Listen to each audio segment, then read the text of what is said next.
कौरव आप भारतीय जनता पार्टी को कह रहे हैं और पांडव जो है कांग्रेस बन गई। बिल्कुल 5 पांडव हैं कांग्रेस के। पांडवों को आगे बढ़ाने वाले श्री कृष्ण थे, मानते हैं इस बात? निसंदेह।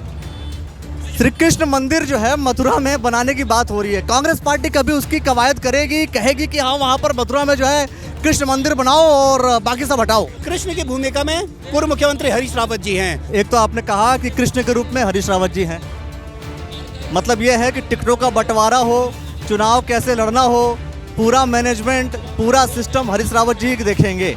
अभी आपने अगर हरीश रावत जी का भाषण सुना हो तो बिल्कुल कृष्ण की भूमिका का वाला भाषण था। जब मैं सवाल कर रहा हूं आपने जवाब नहीं दिया। मैंने कहा कि क्या कृष्ण मंदिर की बात उठाएगी कांग्रेस, कहेगी कि मथुरा में कृष्ण मंदिर बनाओ? ये बताओ। देखिए, सबसे बड़ा धर्म है। मैं कृष्ण की, जब हम धर्म की बात करो धर्म की पूरी बात करते हैं ना सर। आप आनंद रावत एक राजनीतिक कार्यकर्ता से जो जब सवाल पूछेंगे, मेरे लिए मेरा सबसे बड़ा धर्म है। आपने अभी तक जवाब नहीं दिया कि कृष्ण मंदिर को बनाने की बात आप जो है मथुरा में करेंगे नहीं करेंगे? आप अगर किसी गरीब मजलूम का कोई सवाल करें तो आपको वो पत्रकारिता का धर्म है। अभी तो धर्म की बात कर सर, आप पांडवों की बात कर रहे हैं, मैं वहाँ की बात नहीं कर सकता। मैं के तौर पर नहीं, मैं सवाल नहीं कर सकता। मैंने अपना जवाब दे दिया ना, मैंने अपना जवाब दे दिया कि एक राजनीतिक कार्यकर्ता का धर्म है कि वो समाज के कमजोर और वंचित वर्ग के लिए साथ खड़ा हो। वंचित की अनदेखी हो रही है तो आप मुझसे वो सवाल पूछें, तो मेरा ये दायित्व बनता है कि मैं आपको जब आप एग्जाम्पल देंगे पांडवों का, आप एग्जाम्पल देंगे, धर्म की बात करें तो मैं धर्म पे सवाल कर रहा हूँ तो गलत? ये जो पूरी घोषणाएं हुई हैं, कहीं ऐसा तो नहीं किया कि हरीश रावत जी को अलग कर दिया, पद नहीं दिया, अलग कर दिया, और बाकी जो 4 लोग जो बने वो लोग अपनी तैयारी करेंगे और वही लोग उनमें से कोई सीएम बनेगा? भले ही श्री कृष्ण जो है महाभारत के युद्ध में अस्त्र न उठाया हो, लेकिन दिमाग से जो है पूरी तरीके से उन्होंने कौरवों का अंत किया। तो यहाँ पर भी आप हरीश रावत जी को उसी भूमिका में देख सकते हैं कि भले ही अस्त्र शस्त्र उनके हाथ में ना हो, लेकिन रणनीति जो दिमाग से बनती है उसमें उनकी भूमिका है। कैसे नकार सकते हैं? 2022 में अस्त्र शस्त्र और भूमिका नहीं निभाई थी उन्होंने? निसंदेह। देखिए, हम लोग 11 पे थे, हम लोग 20 तक पहुँचे हैं। आनंद रावत जी चुनाव कहाँ से लड़ेंगे? तो आप देखेंगे कि आनंद रावत भी जो है भारतीय जनता पार्टी के किसी बड़े योद्धा को ही धाराशायी करके आएगा। आखिरी सवाल, आप परिवारवाद के खिलाफ में हैं या समर्थन में हैं? सवाल ये है कि टिकट लेकर के रहेंगे। कहाँ से सर टिकट, मतलब कहाँ से चुनाव लड़ने की आपकी इच्छा है सर? अभी तो पूरे प्रदेश में कांग्रेस के कार्यकर्ताओं में जोश है, उत्साह है, क्योंकि जो हमारे पार्टी के नेतृत्व के द्वारा गणेश गोदियाल जी को प्रदेश अध्यक्ष की जो जिम्मेदारी सौंपी है, और जैसे अर्जुन महाभारत के युद्ध में अपने साथ भीम और युधिष्ठिर को लेकर के चलता है, तो वैसे ही गोदियाल जी के साथ प्रीतम भाई हो गए, हरक सिंह जी, करण मेहरा जी, हरीश रावत जी, यशपाल आर्या जी, तमाम ये 5 लोग 5 पांडव की तरह महाभारत के इस युद्ध में जो कौरव रूपी भारतीय जनता पार्टी है, क्योंकि जिस तरीके से जन विरोधी फैसले ले रही है वो। कौरव आप भारतीय जनता पार्टी को कह रहे हैं और पांडव जो है कांग्रेस बन गई। बिल्कुल 5 पांडव हैं कांग्रेस के, मैंने आपको नाम सहित गिना दिए, और उनको कौरव क्यों ना कहें हम। आप देखिए, पिछले 8-9 साल से जब से ये सत्ता में आए हैं, हर पेपर लीक आउट हो जा रहा है। तो क्या युवाओं के लिए ये धर्म हो रहा है, ये धर्म का पालन हो रहा है? और महिला अत्याचार की जितने भी मामले आ रहे हैं उसमें भारतीय जनता पार्टी के लोग ही पकड़े जा रहे हैं। तो क्या ये धर्म का कार्य कर रहे हैं? धर्म की बात करते हैं, धर्म पे आ जाते हैं, धर्म की बात करें धर्म पे आ जाते हैं। आपने कहा कौरव पांडव की बात कर रहे हैं। पांडवों को आगे बढ़ाने वाले श्री कृष्ण थे, मानते हैं इस बात? निसंदेह। श्री कृष्ण मंदिर जो है मथुरा में बनाने की बात हो रही है, कांग्रेस पार्टी कभी उसकी कवायद करेगी, कहेगी कि हाँ वहाँ पर मथुरा में जो है कृष्ण मंदिर बनाओ और बाकी सब हटाओ? बिल्कुल। देखिए, आपको कांग्रेस से बड़ा जो है उदारवादी और सनातनी, क्योंकि सनातन भी उदारवादी है, कांग्रेस भी उदारवादी है, और ये देश की जो डीएनए है वो भी उदारवादी है। तो इसलिए वो जो तथाकथित धर्म के ठेकेदार बने हैं, तो उनको ये समझना चाहिए कि अब उनकी ठेकेदारी की दुकान बंद होने वाली है, और उत्तराखंड में इसकी शुरुआत होगी, क्योंकि अब 5 पांडव मैदान में आ चुके हैं, और कृष्ण की भूमिका में पूर्व मुख्यमंत्री हरीश रावत जी हैं। और आप देखिए, ये चुनौती है भारतीय जनता पार्टी के लोगों के सामने कि वो इस युद्ध में, इस धर्म युद्ध में जो 2027 में होने वाला है, उसमें वो सामना करें। मैं वही 2 सवाल कर लेता हूँ। एक तो आपने कहा कि कृष्ण के रूप में हरीश रावत जी हैं, मतलब यह है कि टिकटों का बंटवारा हो, चुनाव कैसे लड़ना हो, पूरा मैनेजमेंट, पूरा सिस्टम हरीश रावत जी देखेंगे। देखिए, जो रणनीति बनती है उसमें केवल एक कृष्ण नहीं, कृष्ण तो तब भूमिका में आते हैं। कृष्ण नहीं, मैं बता रहा हूँ सर महाभारत की बात बता रहा हूँ सर। महाभारत में सब कुछ चलाने वाले श्री कृष्ण ही थे, बाकी तो सिर्फ और सिर्फ करता। अभी आपने अगर हरीश रावत जी का भाषण सुना हो तो बिल्कुल कृष्ण की भूमिका का वाला भाषण था कि कहाँ पर उन्होंने नाभि पे वार करना है और उनके नाभि में जो भारतीय जनता पार्टी की सरकार है उसकी नाभि में धनबल भी है और जितनी भी उनकी जन विरोधी नीतियां हैं वो भी हैं और वहाँ पर कांग्रेस के कार्यकर्ताओं को जो है सीधा निशाना साधना है।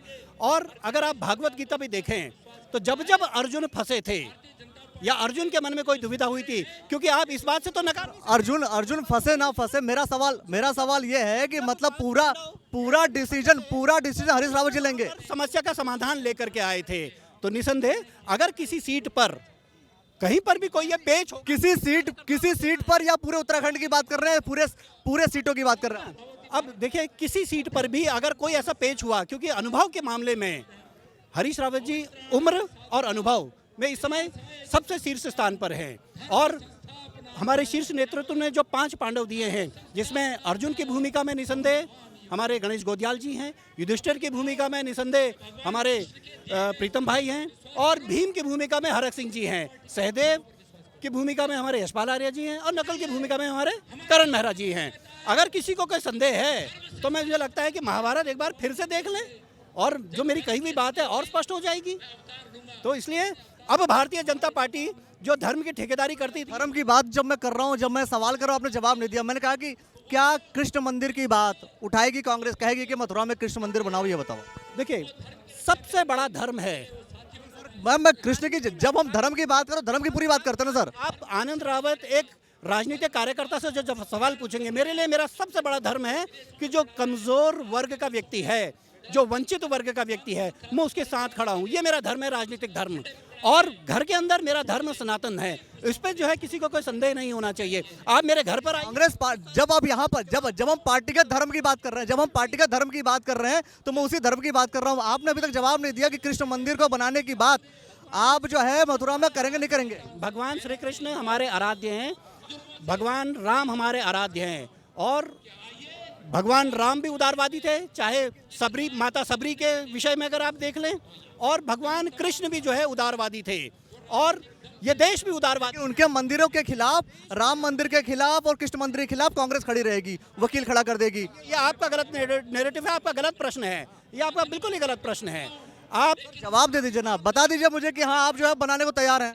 आप अगर किसी गरीब मजलूम का कोई सवाल करें तो आपका वो पत्रकारिता का धर्म है। अभी तो धर्म की बात कर सर, आप पांडवों की बात कर रहे हैं, मैं वहाँ की बात नहीं कर सकता। मैं के तौर पर नहीं, मैं सवाल नहीं कर सकता। मैंने अपना जवाब दे दिया ना, मैंने अपना जवाब दे दिया कि एक राजनीतिक कार्यकर्ता का धर्म है कि वो समाज के कमजोर और वंचित वर्ग के साथ खड़ा हो, और अगर वो वहां पर खड़ा नहीं हो रहा, चाहे वो किसी भी धर्म का व्यक्ति है, वो अपने कर्तव्य के साथ न्याय नहीं कर रहा। धर्म की बात कर, धर्म मैं आपकी पार्टी के सीएम है, आपकी पार्टी के सीएम है, मैं आपकी पार्टी की बात कर रहा हूँ। तेलंगाना के सीएम है, उन्होंने एक स्टेटमेंट ये दिया कि कांग्रेस मतलब मुसलमान, मुसलमान मतलब कांग्रेस, और इसके बाद मोहम्मद अजहरुद्दीन ने उस पर मुहर लगाई, कहा कि हाँ वो सही कह रहे हैं, गलत थोड़ी कह रहे हैं। आपका ये सवाल बहुत गलत है। उन्होंने कहा सर उन्हें वीडियो दिखा देता हूं सर, उनका वीडियो दिखा देता हूं। कांग्रेस है तो मुसलमान है, कांग्रेस है तो आपकी इज्जत है, जब कांग्रेस नहीं है अब कुछ नहीं है। उसमें क्या गलत क्या हो रहा है? मुसलमान है उसका मतलब ये है कि कांग्रेस पार्टी और मुसलमान दोनों एक ही है, बोल के बोल रहे हैं। अगर ये सवाल होता तो ये राष्ट्रीय समाचार पत्रों में भी छपा होता। अब ये सवाल गलत है। वीडियो दिखा दे रहा हूँ, स्क्रीन पर वीडियो दिखा रहा हूँ सर, स्क्रीन पर वीडियो दिखा रहा हूँ। कांग्रेस है तो मुसलमान है, कांग्रेस है तो आपकी इज्जत है, जब कांग्रेस नहीं है अब कुछ नहीं है। ये पूरे फैक्ट पूरे मिसरिप्रेजेंट है, तो उसमें क्या गलत क्या बोल रहे हैं? मुसलमान है उसका मतलब ये है कि कांग्रेस पार्टी और मुसलमान दोनों एक ही है, बोल के बोल रहे हैं। ऐसा उसमें अब अगर आप हर चीज़ को अब नेगेटिव निकालेंगे तो फिर उसका फिर अंत ही नहीं है, एंड ही नहीं है। तो यहाँ पे इस टॉपिक को ज़्यादा आगे नहीं बढ़ाते मैं ये कहूँगा कि सीएम साहब ने बिल्कुल सही कहा, कांग्रेस पार्टी और मुसलमान एक है और कहीं अब से नहीं है, कई साल से है। आप आर्टिफिशियल इंटेलिजेंस वाले कलाकार लोग, आर्टिफिशियल नहीं सर, उन्होंने कहा है, दोनों ने कहा। ये जो सवाल है, मेरा आपको सुझाव है, किराए का पैसा मैं दूंगा आपको, आप तेलंगाना जाइए, उन्हीं से सवाल पूछिए, क्योंकि वही पुष्टि करेंगे कि उन्होंने ये कहा या नहीं कहा। उन्होंने कह दिया कि मैंने कहा है, उन्होंने कहा, दोबारा कहा उन्होंने। ना आपको, क्योंकि अगर ये अखबार में छपा होता तो मैंने भी पढ़ा होता, क्योंकि मैं रोज अखबार पढ़ता हूँ, तो मैंने ये कहीं पर नहीं पढ़ा। जो चीज आप लोग के खिलाफ हो, जो चीज आपके आपके यहाँ पे सेटर ना बैठे, वो आप सुनते नहीं है, पढ़ते नहीं है। क्यों नहीं, क्यों नहीं, क्यों नहीं? देखिए, जनता ने हमारे खिलाफ जनादेश दिया 2014 में, 2019 में, 2024 में, हमने स्वीकारा। जनता ने जनादेश दिया 2017 में, 2022 में, हमने स्वीकारा। तो हम जनता की कहाँ बात नहीं सुन रहे। लेकिन अब मैंने जैसे कहा कि देवभूमि उत्तराखंड में भारतीय जनता पार्टी जो जन विरोधी उनके जो फैसले हैं, और भारतीय जनता पार्टी के पदाधिकारियों के द्वारा जो महिलाओं का उत्पीड़न किया जा रहा है, और भारतीय जनता पार्टी की सरकार के द्वारा जो युवाओं के हितों पर कुठाराघात किया जा रहा है, पेपर कराते हैं फिर पेपर लीक आउट हो जा रहे हैं। आपने इन मुद्दों पे मेरे से प्रश्न नहीं पूछा। मैं आपको एक पांडवों की बात शुरुआत की आपने, पांडवों की बात आपने शुरुआत किया, आप देखते हैं, लेकिन मैं पांडवों की बात शुरू कर रहे हैं कि मैं युवा हूं और मेरा ये कर्तव्य बनता है कि गरीब और कमज़ोर की आवाज़ में उठाऊं, और आपका ये कर्तव्य बनता है कि अगर मेरे से कहीं पर किसी कमज़ोर और वंचित की अनदेखी हो रही है तो आप मुझसे वो सवाल पूछें। तो मेरा ये दायित्व बनता है कि मैं आपको, जब आप एग्जाम्पल देंगे पांडवों का, आप एग्जाम्पल देंगे धर्म की बात कर रहे हो, तो मैं धर्म पे सवाल कर रहा हूँ तो गलत? मैंने क्या उदाहरण गलत दिया कि हमारे 5 पांडव हैं? मैंने भी जो कहा मैंने सच कहा सर, और मैं कह रहा हूँ दोस्तों, आप भी वीडियो को देखिए और एनालाइज कीजिए कि मैं गलत बोल रहा हूँ सही बोल रहा हूँ। बिल्कुल, 5 पांडव जो है वो सनातन धर्म के ही थे, लेकिन वो सनातन धर्म नहीं थे, वो सनातन धर्म के अनुयायी थे।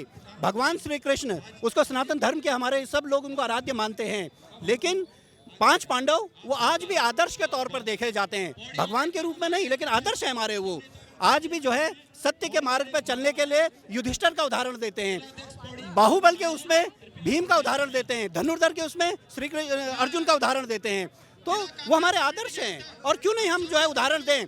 लाल कृष्ण गणेश गोदियाल जी का महिमा मंडन क्यों ना करें? क्यों नहीं उनकी तुलना जो है अर्जुन जो धनुर्धर थे उनसे करें?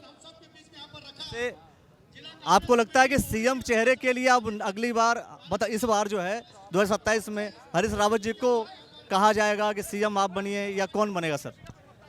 ये प्रश्न जो है आप हरीश रावत जी से पूछिए। मैं आनंद रावत एक कार्यकर्ता, आनंद रावत जी को तो पता है ना सर, पता है ना, आनंद रावत जी को तो सब पता है। 2011 में इस प्रदेश का प्रथम निर्वाचित तो प्रदेश अध्यक्ष रहा युवा कांग्रेस का। आप मेरे से सवाल पूछिए कि मैं चुनाव लड़ूंगा या लड़ाऊंगा, जो मेरे स्तर का सवाल है। एक बार मैं विधायक बना, फिर मेरे से आप पूछिएगा आपका मुख्यमंत्री के तौर पे कि आपका सवाल भी पूछ रहा हूँ और आपके घर का सवाल भी पूछ रहा हूँ मैं। सवाल जो है ना एकदम मुफीद होने चाहिए, सटीक होने चाहिए। सटीक सवाल कर रहा हूँ सर, इतना सटीक सवाल कर रहा हूँ कि आप सीएम बनाए नहीं बने। मुझे विधायक बनने दीजिए, फिर मैं बताऊंगा। अब हमारे यहाँ पर विधायक लोग हैं, आप उनसे ये सवाल पूछिए। मैं कार्यकर्ता के तौर पर हूँ, और मेरे इस समय जो है नेतृत्व गणेश गोदियाल जी के हाथ में झंडा है, मैं उनका कार्यकर्ता हूँ। ये जो पूरी घोषणाएं हुई हैं, कहीं ऐसा तो नहीं किया कि हरीश रावत जी को अलग कर दिया, पद नहीं दिया, अलग कर दिया, और बाकी जो 4 लोग जो बने वो लोग अपनी तैयारी करेंगे और वही लोग उनमें से कोई सीएम बनेगा? देखिए, आप ये समझिए कि 5 पांडव और कृष्ण ये अलग अलग दिख रहे हैं, लेकिन असल में जो है 6 के 6 की भूमिका एक ही है कि कौरवों की सेना का अंत होना चाहिए। हालांकि कृष्ण ने जो है शस्त्र नहीं उठाने की कसम खाई थी, तो आप इसको हरीश रावत जी का इसी भूमिका में देख सकते हैं कि वो सामने से शस्त्र उठाते हुए नहीं देख रहे। चुनाव नहीं लड़ेंगे वो, दिमाग जो है चुनाव नहीं लड़ेंगे, क्योंकि जो हरीश रावत जी चुनाव नहीं लड़ेंगे। मेरे पहले पूरी बात सुन लीजिए ना, क्योंकि आपको जो मेरे से ज्ञान मिलेगा उससे कहीं ना कहीं आपकी पत्रकारिता में भी आपको मदद मिलेगी। मैं कह रहा हूँ, मैं तो पूरी जनता को सुनाऊंगा साहब, मैं तो पूरी जनता को सुनाऊंगा, सबको सुनाऊंगा। बिल्कुल बिल्कुल, तभी मैं कह रहा हूँ ना कि भले ही श्री कृष्ण जो है महाभारत के युद्ध में अस्त्र ना उठाया हो, लेकिन दिमाग से जो है पूरी तरीके से उन्होंने कौरवों का अंत किया। तो यहाँ पर भी आप हरीश रावत जी को उसी भूमिका में देख सकते हैं कि भले ही अस्त्र शस्त्र उनके हाथ में ना हो, लेकिन रणनीति जो दिमाग से बनती है उसमें उनकी भूमिका है। कैसे नकार सकते हैं? 2022 में अस्त्र शस्त्र और भूमिका नहीं निभाई थी उन्होंने। निसंदेह देखिए, हम लोग 11 पे थे, हम लोग 20 तक पहुँचे हैं, और पंचायतों में जो है हमने बेहतर प्रदर्शन किया, निकायों में हमने बेहतर प्रदर्शन किया। अब भारतीय जनता पार्टी ने 2022 में जो है मुस्लिम यूनिवर्सिटी का शिगुफा छेड़ करके जो है उन्होंने वोट चोरी करने का प्रयास किया, जिसमें सफल भी रहे। लेकिन अब इन 4 वर्षों में जनता त्रस्त हो चुकी है, और अब हमारे जो 5 पांडव हैं श्री कृष्ण के साथ, इनका महाभारत के युद्ध में अंत कर देंगे 2027 में, आप देखिएगा। आनंद रावत जी चुनाव कहाँ से लड़ेंगे? अब इस पे जो है, ये आपने बहुत सटीक सवाल पूछा, इस पे फैसला जो है मेरे नेता गणेश गोदियाल जी के कलम से होना है। मुझे लगा कि आप शायद ये बोलेंगे कि हरीश रावत जी तय करेंगे। मैंने कहा ना कि हमारे जो इस समय महाभारत के युद्ध में अर्जुन के हाथ में गांडीव है, और अर्जुन ने तय करना है कि उनका कौन सा सैनिक, कौन सा योद्धा किस मोर्चे पे भारतीय जनता पार्टी को छठी का दूध याद दिलाएगा, तो उन्होंने तय करना है। ये भी तो तय होना है कि परिवार में से कौन सा व्यक्ति चुनाव लड़ेगा। आप लड़ेंगे, दूसरे भाई लड़ेंगे, बहन लड़ेंगी। बिल्कुल। देखिए, मैं 2011 में युवा कांग्रेस का प्रदेश अध्यक्ष निर्वाचित हुआ। मेरे बाद भुवन कापड़ी जी निर्वाचित हुए और भुवन कापड़ी जी ने जो उनके वर्तमान मुख्यमंत्री थे उनको चुनाव हरा दिया। तो मैं समझता हूं कि मैं भी जो है इसी भूमिका के लिए तैयार हूं और पार्टी जिस भी भूमिका में मुझे वो करेगी। अभी तक उन्होंने चुनाव लड़ाने का जो है आदेश दिया था, तो हमने चुनाव लड़ाया। चुनाव लड़ने के लिए बोलेगी तो आप देखेंगे कि आनंद रावत भी जो है भारतीय जनता पार्टी के किसी बड़े योद्धा को ही धाराशाही करके आएगा। आखिरी सवाल, आप परिवारवाद के खिलाफ में हैं या समर्थन में हैं? परिवारवाद, समाजवाद, विकासवाद, आज ये तीनों जो है ना इतने आपस में घुल मिल गए हैं, पता ही नहीं चल रहा है। अब भारतीय जनता पार्टी के मुख्यमंत्री रहे प्रेम सिंह धूमल जी, उनके बेटे अनुराग ठाकुर जी जो केंद्र में मंत्री हैं, ऐसे कई उदाहरण हैं। अब एक ही साथ दो टिकट, अब वो लोग जो है वो करें तो वो विकासवाद और हम कुछ करें तो परिवारवाद। तो भी मैंने कहा ना कि परिवार ऑलरेडी परिवारवाद, समाजवाद और विकासवाद, अब ये तीनों ऐसे घालमेल हो गया है कि समझ में नहीं आ रहा है कि कहाँ पर हमको किस तरीके से उसको परिभाषित करना है। तो ये आप लोगों के लिए भी एक दुविधा होगी। और जहाँ तक आपने कहा, अब पिछले दिनों में जयशाह जी को जो है बैटिंग करते हुए देख रहा था। अब लेकिन उनके नेतृत्व में जो है हम लोग आईसीसी मेंस ट्रॉफी भी जीत गए और वुमेन्स ट्रॉफी भी जीत गए। अब लेकिन बैट पकड़ना नहीं आ रहा, लेकिन उसकी किस्मत से जो है जीत रहे हैं। तो इसलिए शायद आप लोग सवाल नहीं पूछ रहे होंगे, लेकिन ये सवाल तो है कि जयशाह को बैटिंग करनी नहीं आती है। इसके पहले जो बीसीसीआई के सारे अध्यक्ष थे सबको आता था क्या बैटिंग करना? निसंदेह, आप देख लीजिए आप क्या अनुराग ठाकुर रहे तो अनुराग ठाकुर ने जो है पूछ लीजिए क्या उन्होंने रणजी ट्रॉफी में जो है हिमाचल का प्रतिनिधित्व तो नहीं किया करके। आप कई उदाहरण देख लीजिए और बिल्कुल बिल्कुल बिल्कुल देखिए, उदाहरण आपके पास भी होंगे, उदाहरण मेरे पास भी हैं। तो आप भी युवा हैं, हम भी युवा हैं और हम दोनों को मिल करके इस देवभूमि उत्तराखंड के बेहतरी के लिए काम करना है। आप पत्रकार की भूमिका में, हम राजनीतिक कार्यकर्ता की भूमिका में हैं। और ये भूमिकाएं हम निभाते रहेंगे, सवाल ऐसे ही पूछते रहेंगे। जो कुछ आप कहना चाहते हो कमेंट सेक्शन में प्रतिक्रिया दीजिए और देखते रहिए द न्यूज़ अलर्ट। बहुत बहुत शुक्रिया, बहुत बहुत धन्यवाद।